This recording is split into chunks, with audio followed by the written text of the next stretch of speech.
Hi friends, welcome to world plus entertainment. நம்ம சேனலுக்கு first time வரீங்கன்னா மறக்காமல் சப்ஸ்கிரைப் பண்ணி பெல் ஐக்கனை கிளிக் பண்ணி வச்சுக்கோங்க. வாங்க வீடியோக்குள்ளே போகலாம். ஜியானோட அப்பாவும் ஜூஜு ஐலாண்டில் தானே இருக்காரு. ஸோ அவரும் காரை விட்டு இறங்கி அப்படியே பழைய நினைவுகளெல்லாம் அப்படியே யோசிச்சு பார்த்துட்டே இருக்காரு. சரி ஓகே அப்படின்னு சொல்லிட்டு இவரும் ஆட்டோகிராஃப் சேர் மாதிரி எல்லாத்தையும் அப்படியே யோசிச்சு பார்த்துட்டு நடந்து போயிட்டுருக்காரு. பார்த்தா அந்த புரோக்கர் அங்கிளும் வந்துடுறாரு. ஆமாம், இவர் எங்கேயோ பார்த்த மாதிரி இருக்கே அப்படின்னு சொல்லிட்டு அப்புறம் தான் இவருக்கு ரியலைஸ் ஆகுது, ஆஹா இவர் தானே ஜின்னு அப்படின்னு சொல்லிட்டு, பிரசிடென்ட் ஜின் நீங்களா அப்படின்னு சொல்லிட்டு வர செம ஷாக்காகி கேட்குறாரு. அவரும் ஆமாம் நான் தான், பரவாயில்லையே என் அடையாளம் தெரியுது போல் உங்களுக்கு அப்படின்னு சொல்லிட்டு அவரும் அப்படியே கேட்குறாரு. உங்களை மறக்க முடியுமா அப்படின்னு சொல்லிட்டு இவரும் அவரோட ஹோட்டலுக்கு கூப்பிட்டு போயிட்டு, இப்போ எவ்வளோ வருஷம் ஆச்சு, 30 வருஷம் ஆச்சு, அதுக்கப்புறம் உங்களை பற்றி எந்த ஒரு நியூஸுமே இல்லை, எங்கே தான் போனீங்க நீங்கள் அப்படின்னோடனே அப்புறம் தான் இவர் கிம்முக்கு வந்து ஏதோ ஆக்சிடென்ட் ஆயிடுச்சுன்னு சொல்லிட்டு கேள்விப்பட்டேன், அவங்க ஹஸ்பண்டை நான் தானே கொன்னேன், ஸோ அதுக்காக அவங்களுக்கு ரீபே பண்ணணும்னு நினைக்கிறேன், ஸோ அந்த பாவத்தை நான் போகணும்னு நினைக்கிறேன் அப்படின்னு சொன்னோடனே 15 வருஷமாக ஜெயிலில் இருந்தீங்களே, இதை விடவா நீங்கள் ரீபே பண்ணுறதுக்கு ஒரு விஷயம் இருக்குது அப்படின்னு சொன்னோடனே இல்லை எனக்கு அதெல்லாம் பத்தாது, நான் அவங்க பண்ண பாவத்துக்காக அந்த பொண்ணு ரொம்ப கஷ்டப்பட்டுடுச்சு, ஸோ இதுக்கு மேலே அவள் கஷ்டப்படக்கூடாது, ஸோ அவளுக்காக நான் ஏதாவது பண்ணணும்னு நினைக்கிறேன், நீங்கள் தான் ஹெல்ப் பண்ணணும் அப்படின்னு வேறு சொல்லுவாராம். இங்கே கட் பண்ணால் கிம்மியும் ஜங்கியும் தான் காட்டுவாங்க. அவங்க தான் கான்சர்ட் முடிஞ்சு வந்துட்டு இருப்பாங்களா. ஜங்கு உடனே ஆமாம் கான்சர்ட் எப்படி இருந்தது, உனக்கு பிடிச்சிருந்ததா அப்படின்னு சொல்லிட்டு கேட்பானே. எனக்கு உண்மையாக சொன்னோன்னா சுத்தமாக பிடிக்கல, தூக்கம் தான் வந்தது அப்படின்னு சொல்ல வேறு ஃப்ராங்காக சொல்லிவிடுவாங்க. நான் உனக்கு கான்சர்ட்னா என்னென்னு காட்டுறேன், நான் எனக்கு பிடிச்ச கான்சர்ட்டை கூப்பிட்டு போகிறேன் ஒன்று அப்படின்னு சொன்னோடனே, அப்போ நான் பிடிக்கலன்னு சொன்ன உனக்கு ஓகேவா அப்படின்னு வேறு கேட்பானே. என்ன நான் சொன்னதில் ஹர்ட் ஐடியா என்ன அப்படின்னோடனே இல்லை அப்படின்னு வேறு சமாளிச்சிருவான். சரி ஓகே நான் வா, நான் உனக்கு நூடுல்ஸும் ஆக்டோபஸும் செஞ்சு தரேன் அப்படின்னு சொல்லிட்டு இவங்களும் உள்ளே போயிடுவாங்க. பார்த்தா இவனும் பின்னாடியே ஓடிடுவோம். இங்கே கட் பண்ணால் ரெஸ்டாரண்ட்டை தான் காட்டுறாங்க. நம்ம ஜோவும் வந்து ஃபங்க்ஷனுக்கெல்லாம் போயிட்டு வந்து எல்லாத்தையும் பார்சல் பண்ணி வர எடுத்துன்னு வந்திருப்பாளா. ஜியான் பார்த்துட்டு செம்ம கடுப்பாயிடுவான். என்ன பயங்கரமாக என்ஜாய் பண்ண போல், என்ன மேயர் வீட்டில் ஒரே செலிப்ரேஷனாக அப்படின்னு சொல்லிட்டு பயங்கர கடுப்பில் கேட்பானே. ஆமாம் அவனுக்கு தெரியாது அவங்களுக்கு எவ்வளோ பெரிய ஃபேமிலியாக இருக்குச்ச, எல்லாருமே செம்மையாக என்ஜாய் பண்ணாங்க, என்கிட்ட நல்லா வேற பேசினாங்க, அவங்க அம்மா எவ்வளோ ஸ்வீட்டாக பேசினாங்க தெரியுமா என்கிட்ட, எனக்காக அவங்க ரைஸ் கேக்லாம் பண்ணி கொடுத்தாங்க, எனக்கு பிடிக்கும்னு சொல்லிட்டு தெரியுமா உனக்கு அப்படின்னு சொல்லிட்டு சொன்னோடனே, ஏய் உனக்காக நான் இங்கே சமைச்சு வச்சுட்டு சாப்பிடாம உட்காந்துட்டு இருக்கேன் தெரியுமா அப்படின்னு வேறு சொல்லுவானே. வேணாம் நான் ஆல்ரெடி சாப்பிட்டு தான் வந்தேன், உனக்கு இந்த ரைஸ் கேக் வேணுமா அப்படின்னு சொல்லிட்டு வேறு எடுத்து கொடுப்பாளே. இவனுக்கு செம்ம கடுப்பாக இருக்கும்ல, பட்டுன்னு தட்டி விட்டுருவான் எனக்கு எதுவும் வேணாம் அப்படின்னு சொல்லிட்டு. அதுக்கப்புறம் கீழே வேறு விழுந்துருமா, அவளுக்கு செம்மையாக பிடிச்சி கத்த ஆரம்பிச்சிருச்சு, இவ்வளோ மோசமாக இருக்கு அப்படின்னு சொல்லிட்டு. இவனும் வந்து ஐயோ சொதப்பிடுமே அப்படின்னு சொல்லிட்டு வேறு ஃபீல் பண்ணி நின்றுட்டு இருப்பான். இவனும் கோச்சிட்டு போயிட்டு அவன் ரூமில் கடுப்பில் உட்காந்துருப்பாளா, இவனும் போய் ஐஸ் வைக்கணுமே அப்படின்னு சொல்லிட்டு பக்கத்தில் உட்காந்து, இங்கே பாரு நீ திடீர்னு வந்து இந்த மாதிரி யாரோ ஒருத்தவங்க வந்து உனக்காக பாசமாக சமைச்சாங்க அப்படின்லாம் சொன்னோடனே எனக்கு செம்ம கடுப்பாக இருக்குது. நான் உனக்காக எவ்வளோ பாசமாக தருமா இங்கே சமைச்சிட்டு சாப்பிடாம கூட உட்காந்துட்டுருக்கேன், நான் உனக்காக வெயிட் பண்ணுறேன், ஆனால் நீ போயிட்டு நல்லா ஜாலியாக என்ஜாய் பண்ணிவிட்டு அவங்க கொடுத்தாங்க இவங்க கொடுத்தாங்கன்னு சொல்லிட்டு அந்த ஃபுட்டெல்லாம் வேறு எடுத்துகிட்டு வந்து என்கிட்ட சீன் போடுற, அது எனக்கு எவ்வளோ ஹர்ட் ஆகும்னு உனக்கு தெரியுமா அப்படின்னு சொல்லிட்டு வேறு கேட்பானே. அதுக்கப்புறம் தான் சரி ஓகே அப்படின்னு சொல்லிட்டு கீழே இவன் வச்ச டிஷ்ஷை வந்து எடுத்துகிட்டு வந்து முன்னாடி வைப்பான். வச்சுட்டு இங்கே பார்த்தியா உனக்காக நான் எவ்வளோ க்யூட்டாக செஞ்சுருக்கேன், உன்ன மாதிரி ஒரு வேம்பயர் தான் இது, இங்கே பேர் வெளில சாஃப்டாக இருக்கானா உள்ள பேர் எவ்வளோ கொடூரமாக இருக்குது அப்படின்னு சொல்லிட்டு அப்படியே பிச்சியெல்லாம் காட்டுவான். இங்கே பாரு இந்த மாதிரி தான் நீ வெளில பார்க்கறதுக்கு நல்லா சாஃப்டாக இருக்க, உள்ள நல்லா கொடூரமாக இருக்குது அப்படின்னு சொல்லிட்டு அதெல்லாம் அப்படியே எடுத்து கடிச்சு காட்டுவானே. நீயும் சாப்பிடுன்னு வேறு கொடுப்பானே. ஆனால் இவளா என் கருமம் எனக்கு இதெல்லாம் வேணாம், என்ன கருமண்டா இது பார்க்கவே கன்றாவியாக இருக்குது அப்படின்னு சொல்லிட்டு வேறு சாப்பிட மாட்டேன்னு சொல்லிட்டு வேறு தட்டி விட்டுருவா. இவனும் உடனே சரி ஓகே இதை நீ சாப்பிட வேணாம், பட் ஆனால் என்னை மன்னிச்சிரு, நான் ஏதோ தெரியாமல் தான் பண்ணிட்டேன் கோவத்தில், உனக்கு ஒன்று தெரியுமா நான் ஒன்றும் சின்ன வயசில் என் அப்பா அம்மா கூடலாம் இல்லை, நான் தனியாக தான் இருந்தேன், என் அம்மாவும் என் கூட இருக்க மாட்டாங்க, ஜங்கு வந்து அவங்க அப்பாவோட வீட்டில் தான் வளர்ந்தான், அதேமாதிரி ஈராவும் அவளோட அப்பா வீட்டில் தான் வளர்ந்தாங்க, ஸோ அம்மா வந்து என் கூட அவ்வளோவா இருக்கவே மாட்டாங்க, ஆனால் நான் என்ன பண்ணுவேன் கொஞ்ச நாள் ஜங்கு வீட்லேயும் கொஞ்ச நாள் ஈரா வீட்லேயும் இருப்பேன், ஆனால் அவங்க வீட்டில் இருக்க யாருக்குமே நான் சுத்தமாகவே பிடிக்காது, ஆனால் நான் என்ன பண்ணுவேன் மோஸ்ட்லி தனியாகவே தான் இருக்க விரும்புவேன். என்கிட்ட வந்துட்டு போய் நீ அவங்க அம்மா செஞ்சாங்க அவங்க அப்பா செஞ்சாங்க அப்படின்னு சொல்லிட்டு ரொம்ப பேசினோடனே எனக்கு ரொம்ப கோவம் வந்துச்சு, அதனால தான் நான் இந்த மாதிரி தட்டி விட்டேன், ஸோ என்னை மன்னிச்சிரு, நான் இதுக்கப்புறம் இந்த மாதிரிலாம் பண்ண மாட்டேன்னு ரொம்ப ஃபீல் பண்ணி வேறு பேசிகிட்டு இருப்போம். இங்கே கட் பண்ணால் இவன் அப்பாவை தான் காட்டுவாங்க. ஸோ அவங்க அப்பாவும் சரி ஓகே நான் சொன்னதில் ஞாபகம் இருக்கட்டும் நான் கிளம்புறேன் அப்படின்னு சொல்லிட்டு கிளம்புவார். பார்த்தா அந்த புரோக்கர் அங்கிளா, ஆமாம் அந்த ஆக்சிடென்ட் நடக்கும்போது நீங்கள் ஒரு பொண்ணை வந்து டேட் பண்ணிட்டு இருந்தீங்களா, அவங்க கூட உங்கள் குழந்தைங்க தானே சுமந்துட்டு இருந்தாங்க, இப்போ என்ன ஆச்சு அவங்களுக்கு, அவங்க கூட நீங்கள் டச்சில் இருக்கீங்களா அப்படின்னு சொல்லிட்டு வேறு கேட்பார். நான் சொன்னதை மட்டும் செய்யுங்க அப்படின்னு சொல்லிட்டு இவர் சோகமாக அப்படியே கிளம்பிடுவார். இங்கே கட் பண்ணால் கிம்மியும் ஜங்கியும் தான் காட்டுறாங்க. கிம்மா ரொம்ப ஃபீல் பண்ணி பேசிகிட்டு இருக்காங்க. 30 வருஷத்துக்கு முன்னாடி எனக்கு ஒரு ஆக்சிடென்ட் நடந்துச்சு, அதில் என் ஹஸ்பண்டும் இறந்துட்டார்ல, ஸோ அவர் இருக்கும்போது வரைக்கும் நான் ரொம்ப சந்தோஷமாக தான் இருந்தேன், ஆனால் அது அப்புறம் போன அந்த நிமிஷத்துலேருந்தே எனக்கு என் லைஃப் வந்து டோட்டலாகவே டவுன் ஆகிடுச்சு, என் சந்தோஷமே நான் இழந்துட்டேன், ஆனால் நான் என்றைக்கு உன்னை பார்த்தனோ அன்னிலேருந்து தான் என் சந்தோஷம் திருப்பி எனக்கு கிடச்ச மாதிரியே இருக்குது, ஸோ நீ என் லைஃப்பில் வந்ததுலேருந்து தான் என் லைஃப் எல்லாமே ரொம்ப அழகான மாதிரியே இருக்குது அப்படின்னு சொல்லிட்டு ரொம்ப ஃபீல் பண்ணி பேசிகிட்டு இருப்பாங்களே. இவனும் வந்து நீ கவலையே படாத, இதுக்கப்புறம் இதுக்கப்புறம் உன்னோட அந்த சோகமான அந்த வாழ்க்கைக்கு நான் உன்னை திருப்பி அனுப்ப மாட்டேன். நான் உன் கூடயே தான் இருப்பேன். நான் உன் சந்தோஷத்தை மட்டும் தான் குடுப்பேன். நீ என்னை நம்பலாம் அப்படின்னு சொன்னோனே, எனக்கு அது ரொம்பவே தெரியும். நானும் அதுக்காக தான் நான் வெயிட் பண்ணிட்டுருக்கேன் அப்படின்னு சொல்லிட்டு 2 பேருமே அப்படியே ஃபீல் பண்ணி பேசிகிட்டு இருப்பாங்க. இங்கே கட் பண்ணால் ரெஸ்டாரண்ட்டை தான் காட்டுறாங்க. ஜியானும் வந்து எவ்வளவோ கன்வின்ஸ் பண்ணுறான் ஜோ. ஆனால் ஜோ அதெல்லாம் கண்டுக்காம அவள் பாட்டு வேலை செஞ்சுட்டே இருக்கா. இங்கே பாரு ஜோ, நான் உன் மேலே கோவம்லாம் படல. நீ தயவுசெய்து இதுக்கப்புறம் இந்த மாதிரிலாம் போகாது. உனக்கு எங்கேயாவது போனோன்னா என்கிட்ட சொல்லு. நம்ம 2 பேரும் போகலாம். போய் அந்த மேயர் கூடலாம் போய் சுற்றுற, அவர் கூடலாம் போகாத. உனக்கே தெரியும் உனக்கு என்ன தான் பிடிக்கும். அது எனக்கும் ரொம்ப நல்லாவே தெரியும். அப்புறம் எதுக்கு இந்த மாதிரிலாம் வேஷம் போட்டுட்ருக்க அப்படின்னோடனே, நான் உன்னை விட்டு உன்னோட தாட்ஸை விட்டு வெளில வரணும்னு நினைக்கிறேன். அதனால தான் நான் என்னையே டிஸ்ட்ராக்ட் பண்ணிக்கணும்னு சொல்லிட்டு நான் இப்படியெல்லாம் பண்ணிக்கிட்டு இருக்கேன் அப்படின்னு வேறு ஓப்பனாக சொல்லிவிடுவாங்களாம். இங்கே பாரு, கிச்சனில் வேலை செய்கிற செஃப்புக்கு தான் தெரியும் அதில் உப்பு இருக்கா இல்லையான்னு சொல்லிட்டு. அதே மாதிரி தான் உன் கூடயே இருக்க எனக்கு தான் உன்னை பற்றி ரொம்ப நல்லாவே தெரியும். நீ சும்மா என்னை பிடிக்கலன்னு சொல்லிடலாம், ஆனால் உன் பாடி அதை காமிச்சு கொடுத்துருது. நீ இப்போ எவ்வளோ ஹாட்டாக இருக்க தெரியுமா? அவ்வளோ சூடாக இருக்குது உன் உடம்பு. நீ என் கூட இருக்கும்போது மட்டும்தான் இவ்வளோ சூடாகுது உன் உடம்பு. அது உனக்கு தெரியுமா அப்படின்னு சொல்லிட்டு இவன் வேறு தொட்டு பார்த்து ப்ரூவ் பண்ணிட்டுருப்பானே. பார்த்ததுக்கு அதெல்லாம் ஒன்றும் இல்லை, நீ ஏதோ ஏமாத்துற அப்படின்னு வேறு இவ சொல்லுவாளே. அப்படியா, சரி ஓகே, உன் கையை கொடு அப்படின்னு சொல்லிட்டு அவள் கையெடுத்து அப்படியே அவன் நெஞ்சு மேலே வச்சுப்பான். பார்த்தல என் ஹார்ட் பீட் எவ்வளோ ஸ்பீடாக அடிக்குதுன்னு. அதே தான், உனக்கும் என்ன ரொம்ப பிடிக்கும், எனக்கும் உன்னை ரொம்ப பிடிக்கும். இவ்வளோ தான் நம்மளோட ஃபீலிங்ஸு, புரியுதா? இதுக்கு மேலே நீ நடித்து எதையும் சாதிக்க போகிறதில்ல அப்படின்லாம் சொல்லி ரொம்ப சென்டிமெண்ட்டாக பேசிகிட்டு இருப்பான். இவ்வளோ இல்லை நீ ஏதோ ட்ரிக்கெல்லாம் பண்ணுற அப்படின்னு சொல்லிட்டு லூஸ் மாதிரி பேசிகிட்டு இருப்பாலாம். அடி பாவி, ஆர்ட்லைன் அடி ட்ரிக் பண்ணுறதுக்கு இருக்குது. இங்கே புரிஞ்சுக்கோ, எனக்கு உன்னை ரொம்ப பிடிக்கும். நீ என்னோடது, நான் உன்னோடது, அவ்வளோதான். இதுக்கு மேலே நீ வந்து என்னை எவ்வளோ கொடுமைப்படுத்தினாலும் அதுக்காக நான் பொறுத்துட்டு தான் போவேன். ஏன்னா நான் பாஸ்ட்டில் நிறைய தப்பு பண்ணியிருக்கேன் தான். ஸோ உனக்காக நான் வெயிட் பண்ணிட்டு தான் இருப்பேன். ஸோ நீ என்ன வேணாலும் என்னை டார்ச்சர் பண்ணிக்கணும், நான் உன்னை விட்டுட்டுலாம் போக மாட்டேன் அப்படின்னு சொல்லிட்டு அவன் பாட்டு ஏஞ்சி போயிடுவான். இவ்வளோமா அவன் சொல்கிறதெல்லாம் யோசிச்சு பார்த்துட்டு அப்படியே ஃபீல் பண்ணி நின்றுட்டு இருப்பான். இங்கே கட் பண்ணால் டைவிங் ஸ்கூலில் தான் காட்டுவாங்க. கிம்மும் உட்காந்து வேலை பார்த்துட்டு இருப்பாங்களே. பார்த்தா அந்த புரோக்கர் அங்கிள் வந்துருவார். ஏய் கிம், இங்கே பாரு, உன் வீட்டை விற்கிறதுக்கு இப்போ ஒரு செம்ம ஆஃபர் வந்திருக்கு, ஒருத்தர் நிறைய பணம் தரேன்னு சொன்னார் அப்படின்னு சொல்லிட்டு சொல்லுவார். நேற்று என் வீட்டை நீங்கள் விற்க போகிறீங்களா அப்படின்னு வர இவங்க ஷாக்காகி கேட்பாங்க.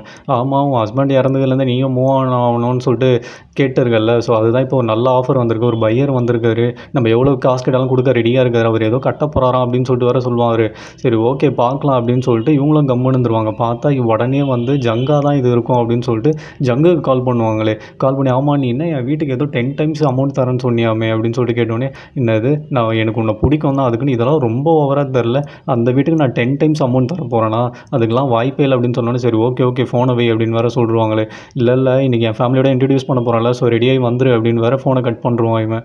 பார்த்தா ஸ்ட்ரெயிட்டாக வந்து நம்ம ஜியானை இன்வைட் பண்ணலான்னு சொல்லிட்டு தான் போவான். இங்கே பாருடா, இன்றைக்கி நான் ஒருத்தவங்களை வந்து இன்ட்ரடியூஸ் பண்ண போகிறேன் அப்படின்னு சொல்லிட்டு சொன்னோடனே, யார் அது அப்படின்னோடனே, அந்த டைவிங் லேடி அப்படின்னோடனே, எது அவங்களா, எப்போ பார்த்தாலும் சிடுமூஞ்சி மாரி இருப்பாங்க அப்படின்னா, இல்லை இதுக்கப்புறம் அப்படிலாம் பேசி கலாய்க்காத, ஏன்னா அவங்களோட லவ்வர் நான் தான் அப்படின்னோடனே, என்னது அவங்கள தான் நீ கல்யாணம் பண்ணிக்க போறியா அப்படின்னு சொல்லிட்டு செம்ம ஷாக் ஆகிடுவாங்க. ஆமாம் பின்ன டைமுக்கு வந்துடுறா அப்படின்னு சொல்லிட்டு இவரும் கிளம்பிடுவார். இங்கே கட் பண்ணால் அந்த புரோக்கர் அங்கிளை தான் கட்டுவாங்க. அந்த நாவலிஸ்ட் பாரியும் கூப்பிட்டு வச்சுட்டு, ஆமாம் நீங்கள் ஒரு ஃபோட்டோ கொடுத்தீங்களா, அந்த ஃபோட்டோவில் இருக்க லேடி வந்து யாருன்னு நான் கண்டுபிடிச்சிட்டேன். ஸோ அந்த ஆக்சிடென்ட் நடக்கும் போது அவங்க கன்சீவாக இருந்தாங்க. ஸோ இப்போ கண்டிப்பாக அந்த குழந்தை வளர்ந்து இங்கே தான் எங்கேயாவது இருக்கும். ஸோ உங்களுக்கு அந்த குழந்தை யாருன்னு தெரிஞ்சால் ஸோ தயவு செய்து அந்த குழந்தையோட காண்டாக்ட் மட்டும் கொஞ்சம் கொடுங்களேன், நான் அவங்ககிட்ட பேசணும் அப்படின்னு சொல்லிட்டு இவர் வேறு ரொம்ப கெஞ்சி கேட்பார்.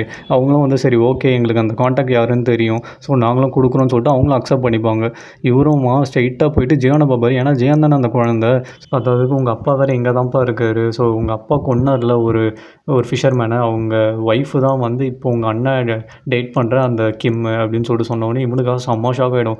ஆமாம் இது அவனுக்கு தெரியுமா அப்படின்னு சொல்லிட்டு கேட்ட உடனே இவரும் வந்து அது ஜங்குக்கும் தெரியாது கிம்முக்கும் தெரியாது அப்படின்னு வேறு சொல்லிடுவார். இங்கே கட் பண்ணால் டைவிங் ஸ்கூலில் தான் அந்த ஆன்ட்டிங்கெல்லாம் சேர்ந்து நம்ம ஜோ வந்து செம்ம ஓட்ட ஆரம்பிச்சிருவாங்க. ஆமாம் நீ என்ன மேயரோட ஃபேமிலி ஃபங்க்ஷனுக்கெல்லாம் போனியாமே, அங்கே என்ன எல்லாருமே நல்லா உன்னை பார்த்துட்டாங்களா, எப்படி இருந்தது அப்படின்லாம் சொல்லிட்டு கேட்பாங்களே. இவ்வளோ வந்து அவங்க அம்மாலாம் பயங்கர ஸ்வீட்டாக தான் இருந்தாங்க அப்படின்னு சொல்லிட்டு இவ்வளோ அப்படியே அங்கே நடந்ததெல்லாம் சொல்லிகிட்டு இருப்பா. உடனே இவங்களும் மேயருக்கு மார்க்கெட்டிங் பண்ண ஆரம்பிச்சிருவாங்க. உடனே அங்கே இருக்க 2 பேருமா, இப்போ மேயர் இப்போலாம் ரொம்ப ஸ்வீட்டாக இருக்காரு, இதெல்லாம் ஜோவால் தான் போல் அப்படின்னு சொல்லிட்டு பயங்கரமாக பங்கமாக கலாய்க்க ஆரம்பிச்சிருவாங்க. இவ்வளோ வேறு இவ்வளவுமா அப்படியே கம்மான்னு நின்றுருப்பா, என்ன சொல்கிறதுனே தெரியாமல். பட்டுன்னு பார்த்தா மேயரும் அங்கே வந்துடுவார். மேயர் பார்த்தோன்னே, மேயர் நீங்கள் தான் இன்றைக்கி எங்களுக்கு ட்ரீட் வைக்கணும் அப்படின்னு சொல்லிட்டு இவங்க 2 பேரும் முன்னாடி ஓடிடுவாங்க. நாங்கள் போகிறோம் நீங்கள் வாங்க அப்படின்னு சொல்லிட்டு பார்த்தா அந்த ஆன்ட்டிங்களும் ஓடிடுவாங்க இவங்களை தனியாக விடணும் அப்படின்னு சொல்லிட்டு. ஆமாம் இன்றைக்கி என்ன ஆக்டோபஸ்லாம் பிடிச்சியாமே அப்படின்னு சொல்லிட்டு கேள்விப்பட்டேன் அப்படின்னு கேட்டோன்னே, ஆமாம் அப்படின்னு சொன்னோடனே, சரி ஓகே ஆல் த பெஸ்ட், நான் போய் உனக்கு ஏதாவது வாங்கிட்டு வரேன் அப்படின்னு சொல்லிட்டு அவர் பாட்டு போயிடுவார். இவ்வளோமா சரி மேயர் வந்திருக்காரு, ஸோ இப்போனா நம்மளுக்கு ஏதாவது சேஞ்ச் ஆகுதா அப்படின்னு சொல்லிட்டு இவ தொட்டு பார்ப்பாளே டெம்பரேச்சர் ஏறி இருக்கான்னு. ஒன்றுமே இருக்காது, சில்லுன்னு தான் இருக்கும். இவங்களாம் அப்படியே சோகமாக நின்றுட்டு இருப்பா. இங்கே பார்த்தா இவங்களா அந்த கெட் டுகெதர் வந்து ஸ்டார்ட் பண்ணுறாங்க. ஜங்குமா, இங்கே பாரு ஹீரா, இதுக்கப்புறம் இவகிட்டலாம் நீ அந்த மாதிரிலாம் நடந்துக்காதன்னு, இதுக்கப்புறம் ஸ்வீட்டாக நடந்துக்கோ, ஏன்னா நான் இவ்வளோ தான் மேரேஜ் பண்ணிக்க போகிறேன் அப்படின்லாம் சொன்ன உடனே ஹீராவுமா, ஆமாம் இதுக்கப்புறம் என்னால் என்ன பண்ண முடியும் என் தலையெழுத்து அப்படின்னு சொல்லிட்டு வேறு உட்காந்துருப்பாள். உடனே கிம்மும் வந்து இவன் வந்து எனக்கு பிளாக் பேர்ல்னா நீங்கள் வந்து எனக்கு ஒயிட் பேர்ல் அப்படின்னு சொல்லிட்டு இவங்களும் அப்படியே ஐஸ் வைக்க ஆரம்பிச்சிருவா. ஆமாம்மா நான் பிறந்ததுலேருந்தே பேர்ல் தான் அப்படின்னு சொல்லிட்டு ஈராவும் தற்பெருமை அடிக்க ஆரம்பிச்சிடும்.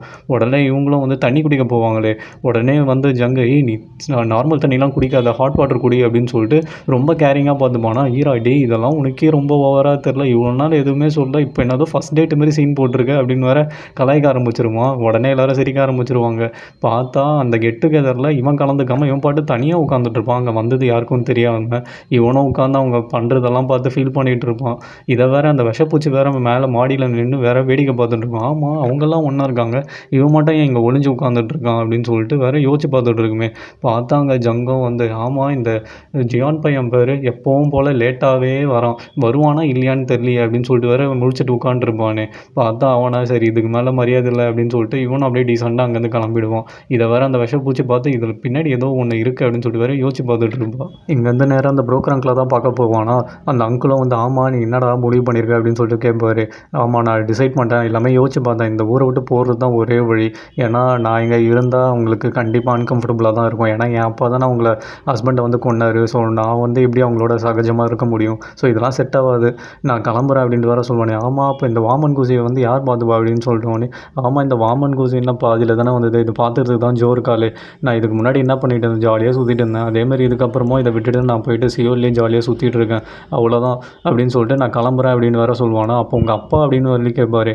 என் அப்பா வந்து நான் பார்க்கவே விரும்பல, தயவுசெய்து என் முன்னாடி மட்டும் வர சொல்கிறாதீங்க, பத்தாத்துக்கு என் கூட சம்மந்தப்பட்ட யாருக்கும் அவரால் வந்து ஆபத்து வரக்கூடாதுன்னு தயவுசெய்து அவர்கிட்ட நீங்களே சொல்கிறீங்க, நான் அவர் மூஞ்ச கூட பார்க்க விரும்பல அப்படின்னு வேறு சொல்கிறோன்னா. அவரும் அங்கே வந்து ஒட்டி கேட்டுட்டு சோகமாக போயிடுவார். இவனுமா உள்ளே போயிட்டு செம்ம டென்ஷனில் உட்காந்துட்டு இருப்பானே. இந்த சாணு வாயை வச்சுட்டு சும்மா இல்லாமல் டி அங்கே மேயர் வந்து கெட் டுகெதர் பிளான் பண்ணியிருக்காரு பார்த்தியா, ரிப்பீட்டடாக பண்ணிக்கிட்டே இருக்காரு, எல்லாம் ஜோக்காக தான்டா, இப்போ வேணால் நம்ம 2 பேரும் போய் போகலாமா, ஜோவை நீயும் ப்ரொடெக்ட் பண்ணுவல அவர்கிட்ட இருந்து அப்படின்னு வேற சொல்லுவானே. அவனும் வந்து சுத்தமாக எதுவுமே ரெஸ்பாண்டே பண்ண மாட்டான், அப்படியே சோகமாகவே உட்காந்துருப்பான். என்னடா நம்ம போகலாமா இல்லையா அப்படின்னு சொல்லிட்டு கேட்பானே. இல்லை நீ போ அப்படின்னு வேற இவனும் சோகமாக உட்காந்து ஃபீல் பண்ண ஆரம்பிச்சிருவான். அங்கே பார்த்தா அந்த கெட் டுகெதரும் ஸ்டார்ட் ஆகிடும். பார்த்தா ஜோவா ஜாலியாக என்ஜாய் பண்ணிகிட்டு இருக்கோம் சரக்கு அடிச்சுக்கிட்டு. உடனே மேருமாப்பா இன்றைக்கி யார் இந்த ஆக்டோபஸை பிடிச்சான்னு தெரியுமா, இல்லை நம்ம ஜோ தான், எல்லாரும் கிளாப் தட்டுங்க அப்படின்னு சொல்லிட்டு பயங்கரமாக என்கரேஜ் பண்ணிட்டுருப்பாங்க. பார்த்தா நம்ம ஜியானோ அங்கே வந்துடும். அவன் வந்து அப்படியே பார்த்துட்டு இருப்பான் தூரமாகவே நின்று. நான் இந்த ஊரை விட்டு போகணுன்னு நினைக்கிறேன், நீ என் கூட வருவியா அப்படின்னு சொல்லிட்டு அவன் தன்னைத்தானே பேசிகிட்டு இருப்பானே. இவ்வளோ அங்கே சந்தோஷமாக இருக்குத பார்த்துட்டு நீ கண்டிப்பாக என் கூட வரமாட்டேன்னு எனக்கே தெரியும், நான் இதுக்கு மேலே இங்கே இருக்க போகிறது இல்லை அப்படின்னு சொல்லிட்டு அவனும் அங்கேருந்து கிளம்பிடுவான். பார்த்தா இவளுக்கு இந்த ஏதோ மனசில் டப்புன்னு அடிக்கிற மாதிரியே இருக்கும். என்னாச்சு அப்படின்னு சொல்லிட்டு அப்படியே ஒரு மாதிரி யோசிச்சுக்கிட்டே இருப்பாள். உடனே இவளுக்கு ஜியான் சொன்னது தான் ஞாபகம் வரும். உடனே இவன் என்ன பண்ணுவா, அப்படியே நெத்தியில் கையை வச்சுட்டு உட்காந்துட்டு இருப்பாள், ஹீட் ஆகுதா இல்லையான்னு சொல்லிட்டு செக் பண்ணுறதுக்கு. உடனே மேயரும் பார்த்துட்டு ஆமாம் என்னாச்சு உனக்கு உடம்பு ஏதாவது சரியில்லையா என்ன, டாக்டர்கிட்ட போகலாமா அப்படின்லாம் சொல்லிட்டு கேட்பாரு. எனக்கு உடம்புக்கெல்லாம் ஒன்றும் இல்லை, உங்கள் கூட இருக்கும்போது நான் சந்தோஷமாக தான் இருக்கேன், ரொம்ப கம்ஃபர்டபுளாக தான் ஃபீல் பண்ணுறேன், ஆனால் அப்படின்னு சொல்லிட்டு எழுப்பாரு. ஏன் நல்லா தானே சொல்லிட்டு இருக்கேன், ஏன் டக்குன்னு ஆனான்னு ஒரு பிரேக்கப் போடுற அப்படின்னு சொல்லிட்டு கேட்பாரு. இல்லை ஜியான் கூட இருக்கும்போது எனக்கு ஏதோ ஒரு வித்தியாசமான ஃபீலாக இருக்குது, மனசில் ஒரு மாதிரி பாரமாக இருக்குது, ஹர்ட்டாக இருக்குது அப்படின்னு வேறு சொல்லுவார். ஆஹா இவ திருப்பி ஆரம்பிச்சிட்டா போலியே அப்படின்னு சொல்லிட்டு இவர் வேறு அப்படியே சோகமாக பார்ப்பார். ஐயோ திருப்பியும் கிளம்ப போகிறாளே அப்படின்னு சொல்லிட்டு. உடனே இவளும் அதுக்கேற்ற மாதிரி என்ன சொல்லுவாள், எனக்கு ஏதோ மிஸ் பண்ண மாதிரியே ஒரு தோணுது, நான் ரெஸ்டாரண்ட்டுக்கு போயிட்டு வந்துடுறேன் அப்படின்னு சொல்லிட்டு அவளும் குடுகுடுன்னு ஓடுவாளே. போயிட்டு அங்கே அன்றைக்கி ஜியான் வந்து செயினை வைப்பான்ல அந்த இடத்த, சரி ஓகே இப்போ அவன் என்ன வச்சுருக்கான்னு சொல்லிட்டு எனக்கு தெரியல, போய் எடுத்து பார்க்கலாம் அப்படின்னு சொல்லிட்டு அவளும் போய் எட்டி பார்ப்பாளே. பார்த்தா அங்கே ஒன்றுமே இருக்காது. இவளும் ஃபுல்லாக தேடுவா, அங்கே அந்த செயின் இருக்கவே இருக்காது. சரி ஓகே அவன் என்ன வச்சுருப்பான்னு தெரியலையே அப்படின்னு சொல்லிட்டு இவ வேறு அப்படியே யோசிச்சு பார்த்துக்கிட்டே இருப்பாள். இவ தேடுறதை பார்த்துட்டு உடனே அங்கே ஜியானும் வந்துடுவான். ஆமாம் நீ அங்கே தேடுறது எதுவுமே இல்லை, நான் சும்மா தான் அங்கே ப்ராங்க் பண்ண, அங்கே ஒன்றுமே கிடையாது அப்படின்னு வேறு சொல்லுவான். இல்லை நீ ஏதோ போய் சொல்கிற, நீ அன்றைக்கி வச்சு தான் நானே பார்த்தேன், என்ன வச்சு ஒழுங்காக சொல்லு அப்படின்னு சொல்லிட்டு வேறு கேட்பாளே. நீ ஏன் இப்படி என்னை டார்ச்சர் பண்ணுற, நான் தான் சொல்கிறேன்ல நான் ப்ராங்க் பண்ணேன்னு அப்படின்னு சொல்லிட்டு வேறு இவன் பாட்டு டென்ஷனில் பேச ஆரம்பிச்சிருவான். இவன் வேறு கண்ணெல்லாம் கலங்கி நின்றுட்டு இருப்பானா. அதை வேறு இவன் பார்த்துட்டு ஆமாம் ஜியான் உனக்கு என்னடா ஆச்சு, ஏதாவது பிரச்சனையா என்ன, ஏன் ஒரு மாதிரி பேசுகிற, நீ இப்படிலாம் பேச மாட்டியே, அப்படியே ப்ராங்க்னா கூட நீ அதை பயங்கரமாக சந்தோஷமாக தானே என்ஜாய் பண்ணுவேன், ஆனால் இப்போ நீ என்ஜாய் பண்ணாமல் ஒரு மாதிரி ஹர்ட் ஆகி பேசுகிற, உனக்கு ஏதாவது பிரச்சனையா, நீ ஏதாவது பிரச்சனை பண்ணிட்டு வந்துட்டியா, சொல்கிறேன் என்கிட்ட, நான் உன்னை எதுவும் திட்ட மாட்டேன் சொல்லு அப்படின்னு சொல்லிட்டு வர இவளா ரொம்ப சப்போர்ட்டிவாக கேள்வி கேட்டிருப்பாளே. உனக்கு ஏன் நான் சொல்கிறது புரிய மாட்டுது, நான் தான் சொல்கிறேன்ல நான் எதுவும் பண்ணல, ஜஸ்ட் ப்ராங்க் தான் பண்ணேன் அப்படின்னு சொல்லிட்டு அப்படின்னு வேறு திருப்பி கத்த ஆரம்பிச்சிருவான். நீ மரியாதையாக சொல்கிறியா இல்லையான்னு சொல்லிட்டு வர கேட்பாளே. இப்போ என்ன நான் இந்த ஊரை விட்டு போகலான்னு இருக்கேன், நீ என் கூட வரியா அப்படின்னு வர இவன் கத்துவானே. உன்னால் வர முடியுமா என் கூட அப்படின்ட்டு வர ரொம்ப கெஞ்சி வர கேட்பானா. இவளா இல்லை அதெல்லாம் முடியவே முடியாதுன்னு வேறு ஃப்ராங்காக சொல்லிவிடுவா. சொன்ன உடனே அவனுக்காக செம்ம ஹர்ட் ஆகிடும். உன்னால் முடியாதுல்ல, அப்புறம் எதுக்கு சும்மா என்னை கேட்டு தொல்லை பண்ணிக்கிட்டே இருக்கேன், நான் இந்த ஊரை விட்டு போகிறேன், இந்த வாமன் குசி ரெஸ்டாரண்ட்டை விட்டு போக தான் போகிறேன், போதுமா அப்படின்னு சொல்லிட்டு நீயே இதுக்கப்புறம் எல்லாத்தையும் பார்த்துக்கோ அப்படின்னு சொல்லிட்டு அவன் பாட்டு கிளம்பிடுவான். இங்கே கட் பண்ணால் கெட் டுகெதராக தான் காட்டுறாங்க. சானும் அங்கே போயிட்டு ஆமாம் மேயர் என்ன ஃப்ளாட் ஆகிட்டீங்க, ஜோ எங்க அப்படின்னு சொல்லிட்டு வேறு கேட்பானே. ஜோவா ரெஸ்டாரண்ட்டில் ஏதோ மறந்து வச்சுட்டு வந்துட்டாலாம், ஸோ அதுக்காக போயிருக்கா அப்படின்னு சொல்லிட்டு வேறு சொல்லுவார். ஆமாம் ஜியான் வந்தானா அப்படின்னு சொல்லிட்டு வேறு கேட்பார். இல்லை ஜியான்லாம் ஒன்றும் வரல, அன்றைக்கமாக அவங்க 2 பேரும் ஒன்றா தான் இருப்பாங்க போல் அப்படின்னு சொல்லிட்டு இவர் பாட்டு போதையில் ரொம்ப சோகமாக பேசிகிட்டு இருப்பார். காற்று வேறு அடிக்குது, அன்றைக்கமாக சாஞ்சிருவாளோ அப்படின்னு சொல்லிட்டு வேறு போதையில் புலம்ப ஆரம்பிச்சிருவாராம். இவனுக்கு தான் ஒன்றுமே புரியாது. இன்னும் எங்கே மேயர் காற்று அடிக்குது, சுத்தமாக காற்றே அடிக்காமல் இருக்குது, உங்கள் ஃபோன் தான் அடிக்குது, அதை ஃபஸ்ட்டு எடுங்க அப்படின்னு சொல்லிட்டு வர சொல்லுவானே.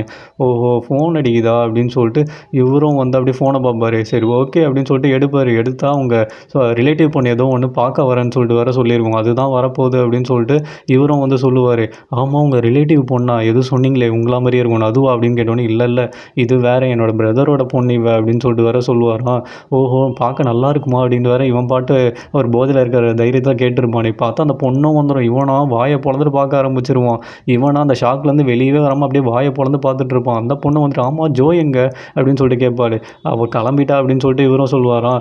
அவரும் சரி ஓகே அப்போ நான் கிளம்புறேன் அப்படின்னு சொல்லிட்டு சொல்வாள். உடனே சானா ஐயோ கிளம்பாதீங்க இருங்க மேயர் என்ன சொல்கிறீங்க, வாங்க நம்ம செகண்ட் ரவுண்டு வந்து வாமன் குசி ரெஸ்டாரண்ட்டில் போய் அடிக்கலாம் அப்படின்னு சொல்லிட்டு எல்லாரையும் கூப்பிட்டு வாமன் குசி ரெஸ்டாரண்ட்டுக்கு வந்துடுவான். எங்கள் ஜோவும் பார்த்துட்டு ஆமாம் என்னடா எல்லாரையும் கூப்பிட்டு வந்திருக்க அப்படின்னு சொல்லிட்டு கேட்பாள். இல்லை மேயரோட ரிலேட்டிவ் பொண்ணு வந்திருக்கு, ஸோ அவனை பார்க்கணுன்னு சொன்னால், ஸோ அதுக்காக தான் எல்லாரையும் இங்கே கூப்பிட்டு வந்தேன், கொஞ்சம் போய் எல்லாமே ரெடி பண்ணேன் அப்படின்னு சொல்லிட்டு நீயும் வந்து எங்களை ஜாயின் பண்ணிக்கோ அப்படின்னு. இல்லை வேணாம் எனக்கு மனசு சரியில்லை நான் கிளம்புறேன் அப்படின்னு சொல்லிட்டு வர சொல்லிடுவா. ப்ளீஸ் உன்னை பார்க்கறதுக்கு தான் அவன் வந்திருக்கா, இப்போ நீ வரலன்னு வச்சுக்க அவன் கண்டிப்பாக டிசப்பாயிண்ட் ஆகிட்டு அப்படியே கிளம்பிடுவா, கொஞ்சம் எனக்காக வாயேன் ப்ளீஸ் அப்படின்னு சொல்லிட்டு சொல்லுவாள். ஆமாம் யாரா அந்த பொண்ணு அப்படின்னு கேட்டோடனே இதோ பேர் அங்கே உட்காண்ட்ருக்காளே அவள் தான் மேயரோட ரிலேட்டிவ், கொஞ்சம் எனக்காக வாயேன், இதுதான் கடைசி, நான் இதுக்கப்புறம் உன்னை கேட்கவே மாட்டேன் ப்ளீஸ்ன்னு ரொம்ப கெஞ்சுவான். சரி ஓகே வந்து தொலைகிறேன் போ அப்படின்னு சொல்லிட்டு சொல்லிடுவோம். பார்த்தா மேயரும் அந்த டைம் பார்த்து கரெக்டாக வந்துடுவார். பார்த்தா அங்கே டின்னரும் ஆரம்பிச்சிடும். எல்லாருமே வேறு சரக்கடிக்க ஆரம்பிச்சிருவாங்க. இன்றைக்கி வந்தது எல்லாருக்குமே ரொம்ப ஹாப்பியாக இருக்குது, ஸோ நீ ஒரு லக்கி சாம் தான் போ அப்படின்னு சொல்லிட்டு எல்லாருமே அப்படியே பயங்கரமாக ப்ரைஸ் பண்ண ஆரம்பிச்சிருவாங்க. சேனா விட்டு போட ஆரம்பிச்சிருவான். என்ன ரெஸ்டாரண்ட்டில் உனக்கு பிடிச்சிருக்கா அப்படின்னு சொல்லிட்டு கேட்ட உடனே ஆமாம் நீ தான் எங்கள் செஃப்பா அப்படின்னு சொல்லிட்டு வேறு கேட்பாளே. ஆமாம் நான் தான் எங்கள் செஃப், நான் பயங்கரமாக சமைப்பேன், உனக்கு ஏதாவது வேணும்னா சொல்லு அப்படியே சமைச்சு அசத்திடுறேன், கண்டிப்பாக நான் ரொம்ப நல்லா சமைப்பேன், உனக்கும் ரொம்ப பிடிக்கும் அப்படின்னு சொல்லிட்டு இவனா விட்டு போட ஆரம்பிச்சிருவான். அவளும் அப்படியே ஸ்மைல் பண்ணிட்டு கம்முன்னு உட்காந்துட்டு இருப்பாள். ஆமாம் உனக்கு நீ தேடி வந்தது கிடச்சிதா அப்படின்னு சொல்லிட்டு வேறு மேயர் கேட்பாரு. இல்லை அது இங்கே இல்லவே இல்லை, நான் ஆஸ் யூஷுவல் முட்டாளாயிட்டேன் அப்படின்னு சொல்லிட்டு இவளும் அப்படியே சோகமாக சொல்லுவாள். சரி இது வேலை ஆகாது, இப்படியே இருந்தால் இவன் வயலின் வாசிப்பா அப்படின்னு சொல்லிட்டு ஆமாம் என்னோட ரிலேட்டிவ் என்னது என்ன மாதிரியே இருக்காளா க்யூட்டா அப்படின்னு சொல்லிட்டு வேறு கேட்பாரு. இவளும் வந்து பார்த்துட்டு இல்லை அவள் க்யூட்டாக தான் இருக்கா, ஆனால் உங்களா மாதிரிலாம் இல்லை, உங்களா மாதிரி இல்லாததுனால தான் அவள் பயங்கர க்யூட்டாக இருக்கா அப்படின்னு சொல்லிட்டு இவளும் அப்படியே கலாய்க்க ஆரம்பிச்சிருவாப்பா. இப்போ தான் உன் மூஞ்சில் சிரிப்பே வருது அப்படின்னு சொல்லிட்டு சரி ஓகேவா நம்ம 3 பேரும் சரக்கு அடிக்கலாம் அப்படின்னு சொல்லிட்டு 3 பேருமே சேர்ஸ் பண்ணுவாங்களே என்ஜாய் பண்ணலாம் அப்படின்னு சொல்லிட்டு இவளுமா சரி ஓகே என்ஜாய் பண்ணலாம் அப்படின்னு சொல்லிட்டு இவளும் சரக்கு அடிக்க ஆரம்பிச்சிருவான். அப்போன்னு பார்த்து ஜியானும் வந்துடுவான். ஜியானுமா ரொம்ப ஃபீல் பண்ணிட்டு இருப்பான். நான் ஹர்ட் ஆயிருக்கேன்னு சொல்லிட்டு அவளையும் நான் ஹர்ட் பண்ணிட்டேன், இந்த செயினை வேறு தூக்கிட்டேனே அவகிட்ட இருந்து அப்படின்னு சொல்லிட்டு இப்போ எங்கே உட்காந்து அழுதுட்டு இருக்காளோ தெரியலையே அப்படின்னு சொல்லிட்டு வேறு ரொம்ப ஃபீல் பண்ணிருப்பானே. ஸோ இதோட இந்த எபிசோடு முடியுது ஃப்ரெண்ட்ஸ். இந்த வீடியோ உங்களுக்கு பிடிச்சிருந்ததுன்னா ஒரே ஒரு லைக் ஷேர் கமெண்ட் மட்டும் பண்ணுங்கள். ஸோ நெக்ஸ்ட் எபிசோடில் பார்க்கலாம். Until then by.